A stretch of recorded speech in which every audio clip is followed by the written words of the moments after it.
ओम श्री सिद्धभैरवाय नमः. बघा रविवारी काय आहे, महाशिवरात्र.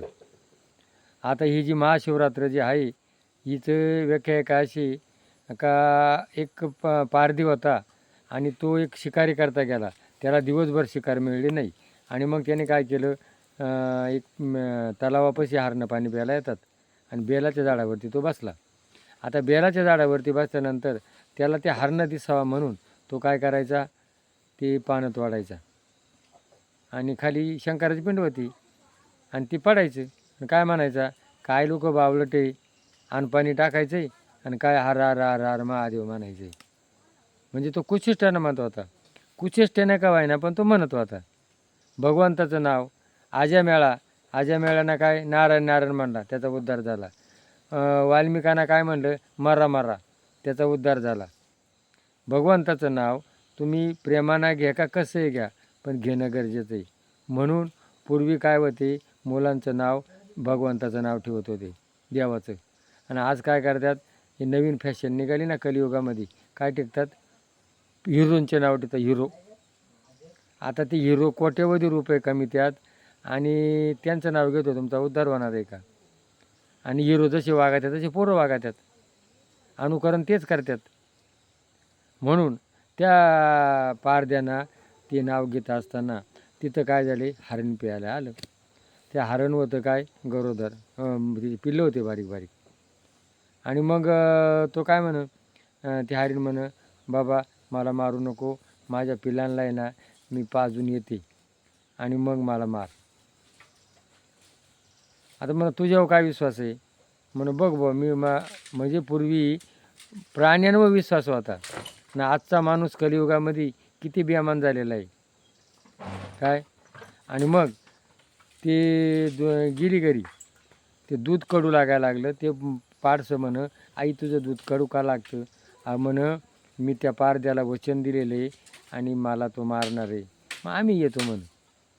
बघा ते पारद्याला ज्या वेळेला तिथं गेले तर ते पाडसं काय म्हण, आम्हाला अगोदर मार. आणि आई काय म्हण, आम्हाला अगोदर मार. बघा ज्या वेळेला त्या पारद्यानं ते ऐकलं त्यावेळेला त्याला एक त्याच्यात बदल झाला का. आज मुख्य प्राणी ते शब्दाला जागतात आणि आज माणूस जागत नाही. आणि मग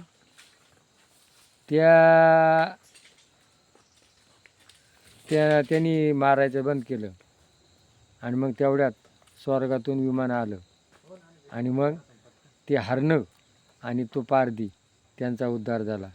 तर आजही आकाशामध्ये ध्रुव आहे आणि ध्रुवावानी ते 3 हरणं आणि तो पारधी आजही दिसतोय. बघा इनामदारी, हरणांची काय इनामदारी आणि प्राण्यांचं काय, आपले त्या पारद्याचे काय, भगवंताचं नाव. म्हणून ही महाशिवरात्री, या महाशिवरात्रीला जर तुम्ही व्रत केलं आणि शंकराची पूजा केली तर तुमची मनकामना पूर्ण होतात, भगवंत पावतो. बघा आपल्या हृदयामध्ये, हृदय आपलं ओम शिवोम शिवोम. शंकर जो आहे हा, याच्या आईवडिलांचं नाव कोणाला माहीत नाही आणि त्याचा अंतही नाही. म्हणजे शंकर सगळ्या ठिकून भरलेला जो आहे तो शंकर.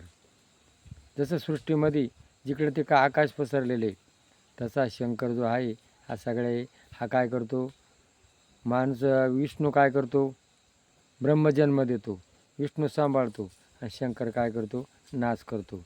शंकर कुठे, स्मशानात. म्हणून तो काय म्हणतो, शेवटी गाठ कोणाची, माझ्याशी. म्हणून मरणाचे स्मरण करा रे आणि मग या शिवरात्रीचं व्रत करा आणि दररोज शिवोम शिवोम शिवोम जर उच्चार केला तर हृदयाचे पडदे आणि फुफ्फुस मोकळे होतात.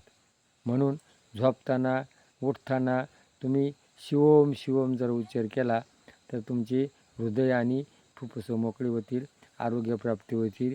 अशी ही रविवारी शिवरात्री तिचं व्रत करा, शिवशंकराचं स्मरण करा. जर पटला असेल सबस्क्राईब करा, क्लिक करा. जय भैरवनाथ महाराज की जय.